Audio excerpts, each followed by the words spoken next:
А ние стигнавме до 3 глава од книгата И ти можеш да одиш по вода. А што беше да се подсетиме одењето по вода? Верата е одењето по вода. И видовме дека Петар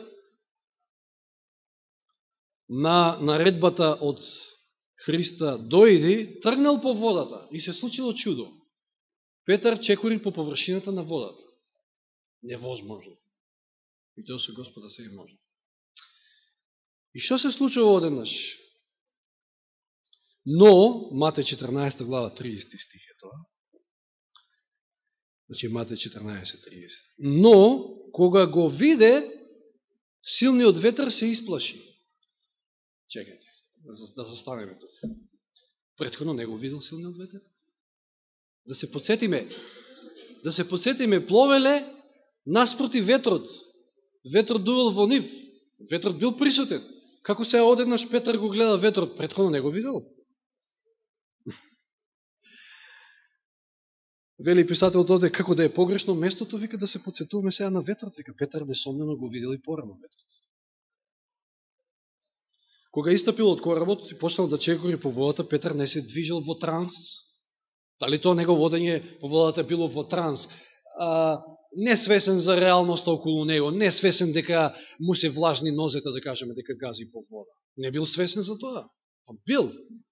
Прашањето се наметнува овде, вели, дали верата ни ја одзема моќта да ја согледаме реалноста, таква каква што е прашањето.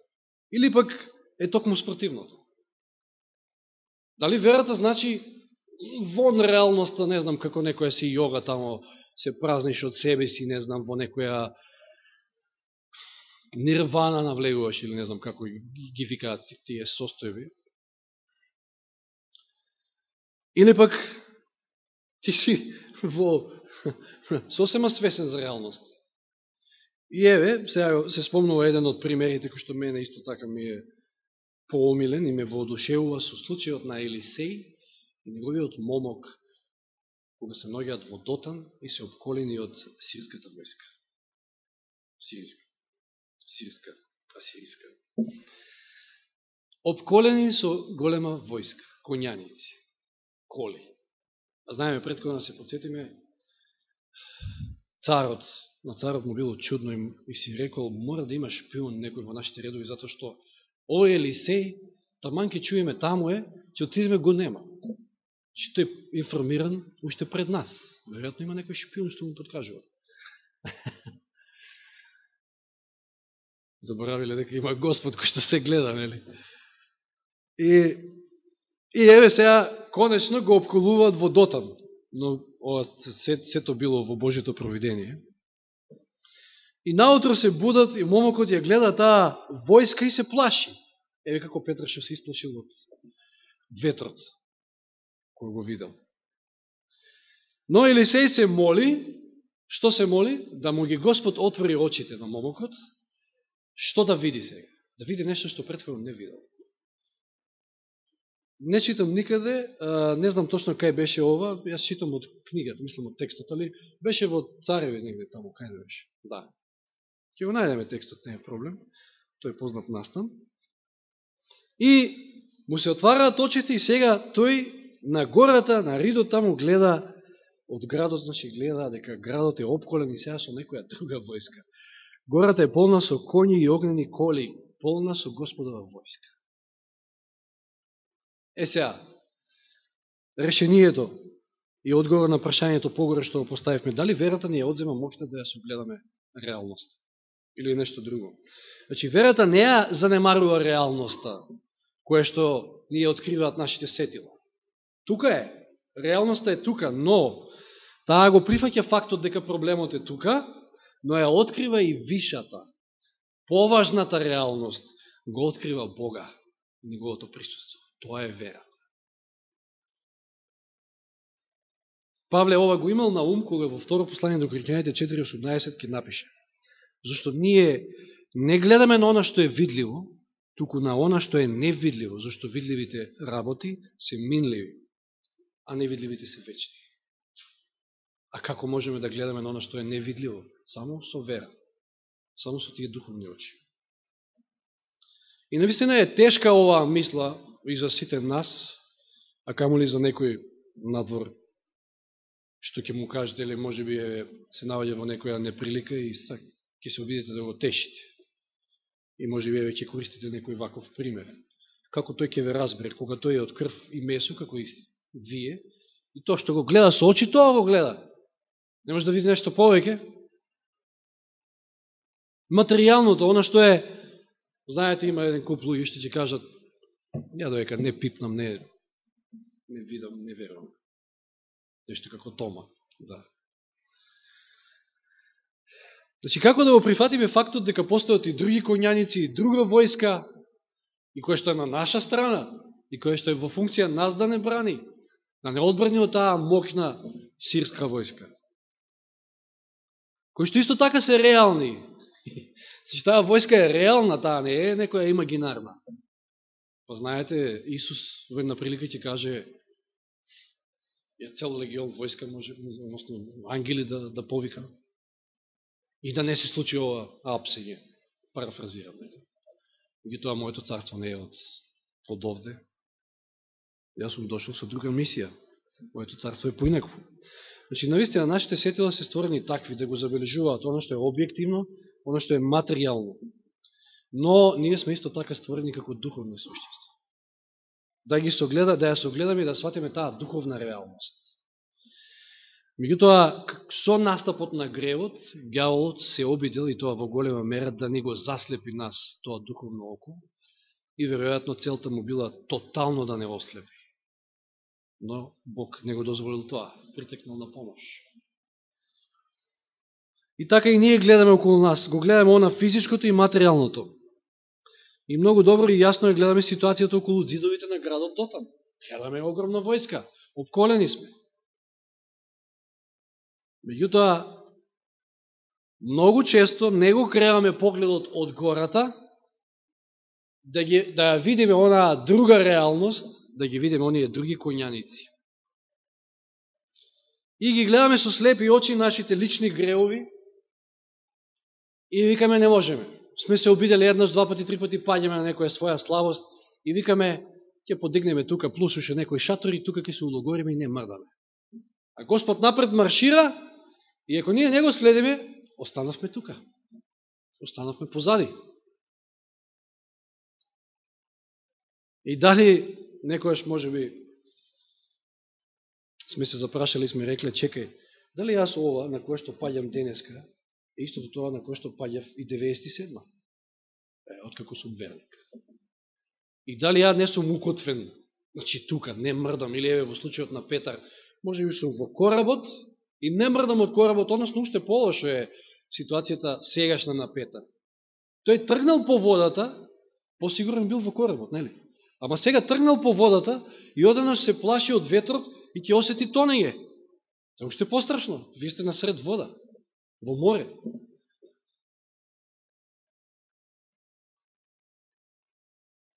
Телесното око го гледа проблемот, но духовното око го гледа решението.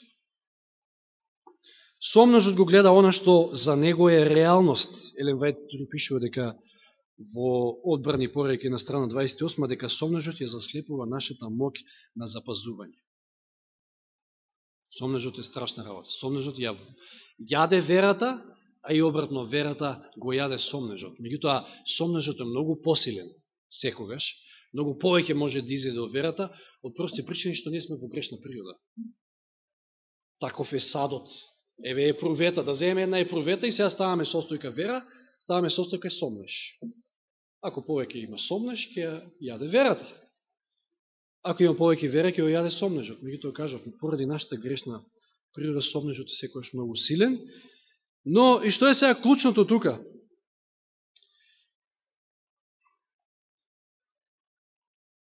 Затоа малку покасно, но вака вели тука.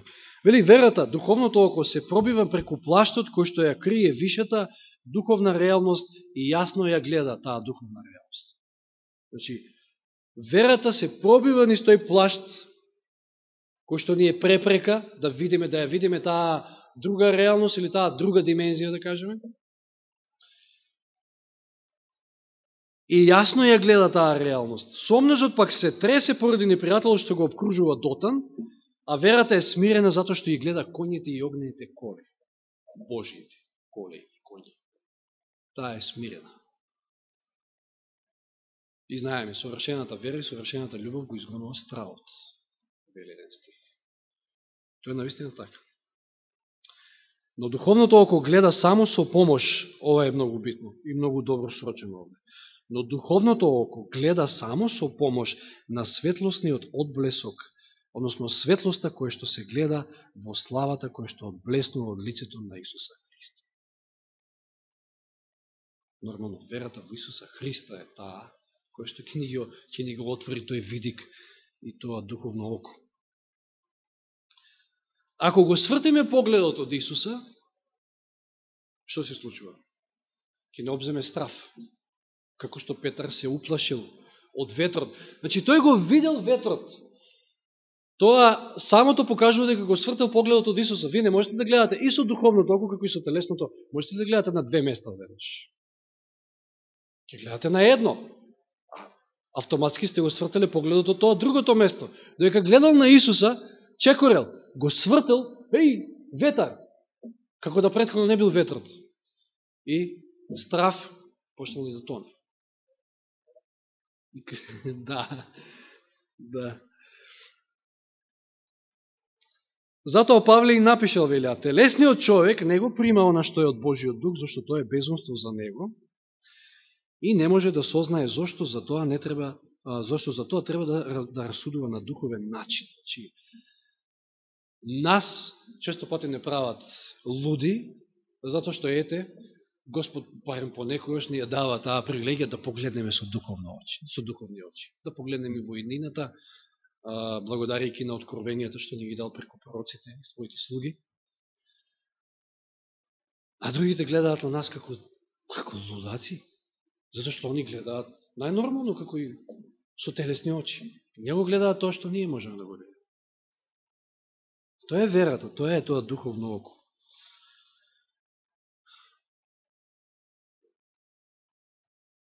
Значи, овде вели, ветрот навистина дувал со истата силина и кога Петар побрал од Исуса, нареди ми да дојдам по водата. И тогаш бил силен и присутен. Меѓутоа, немал тогаш проблем Петар и тргнал по водата, но се одеднаш го гледа ветрот.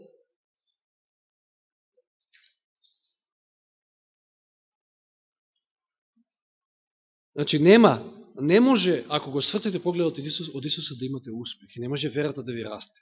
Верата е таму. Во Христа го наоѓаме и ни се открива во Божјата реч, како вели верата доаѓа од слушањето на Божјата реч. И сега одеднаш ни се трга погледот и не гледаме во Исуса, гледаме во брановите, гледаме во ветрот, се плашиме, страф, сомнеш, стоиме безпомошно, односно Петар не стои и не почнал да тоне. Значи, како што спомнав и претходно, сега сте во уште потешка ситуација отколку кога сте били во коработ. Отколку пред да зачекорите во тоа немирно море. Зато сте во водата и тонете. Во истиот момент кога оваа неволја го снашла Петра, се случило и нешто друго. Вели овде здогледал огромен бран на само неколку метри, како бесно и незапирливо се приближува кон него и тој бран уште повеќе му го попречува погледот кон Исуса, но проблемот не е во бранот, не е во олујата, не е во ветрот, туку во духовното око сега не гледа. Претходно гледало, меѓутоа сега не гледа. Не го гледа Христа, тој може да преку бранот да го види Христа со духовното око, затоа што спомнавме претходно. Верата го трга тој плашт. Не знам какви да си ридови и планини, вие гледате низ тоа и преку тоа. Гледате во она што е невидливо за голо човечко, физичко око. Кога почнал да тоне, вели Петровата гордост и самозадоволност исчезнале. За ова повеќе следниот пат изборам. Тука бил проблемот на Петар. Самозадоволност и гордост. Дури, тоа за следниот пат. Меѓутоа да најавам. Јас одам по вода. видете ме, одам по вода. Да се пофали на своите пријатели, соученици, да кажам. Одам по вода.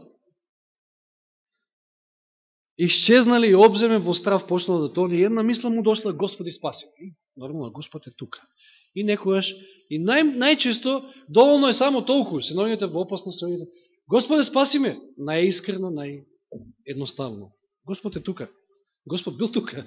И веднаш му подал рака.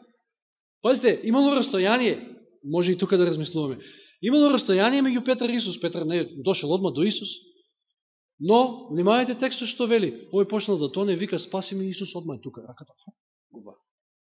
Тука е Господ. Господ не е далеко. Само повикајте.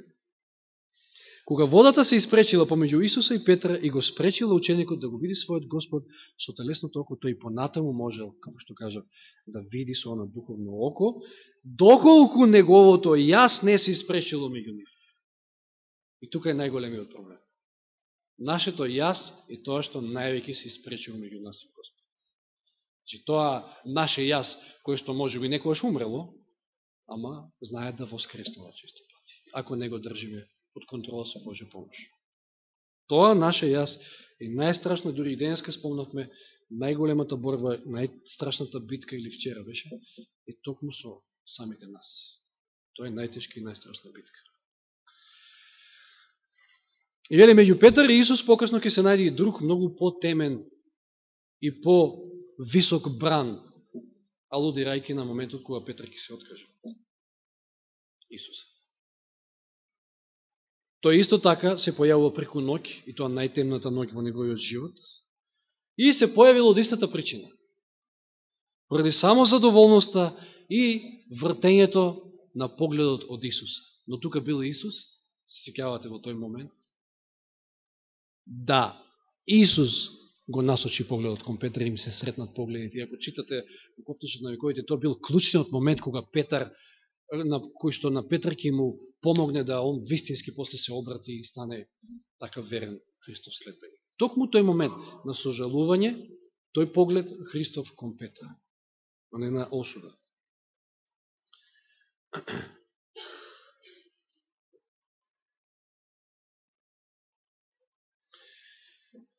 Но, мора да заклучиме не само за Петар, туку и за сите нас. И ние, во нашето одење по вода, често пати ќе се сретнеме со ветришта, со бранови, но и за Петар, и за нас е потребно да го видиме ветрот и е потребно да ги видиме брановите. Зошто? Па таа самозадоволност и таа гордост треба да се срушат некако. Треба да ги согледаме своите слабости. Не може никој од нас да оди по вода, односно во превод, да има цврста вера, ако претходно не си се согледа во вистинското светло. Не си се види онака како што Господ го гледа. Тоа е факт. Петар бил навистина искрен, вели овде, но не се познавал себе си. Петар бил искрен, навистина. Гледаме од сите негови, од сите ситуации во кои, нели, ете, искрено реагира. Веднаш и тука, идеме ние со тебе, каде и да одиш, јас те следам. Искрено го кажал тоа, но не се познавал себе си. Не бил свесен за собствените слабости, а некои своји најозбилни недостатоци ги сметал за доблести. И дали е тоа случајот со некој од нас? Или со сите нас може? Дали таму кај што сме најслаби, може би имаме некои големи недостатоци, ние ги сметаме, ние тоа го сметаме за доблест. Видите, тоа е многу криво гледање на нештата. Црното го правиш бело.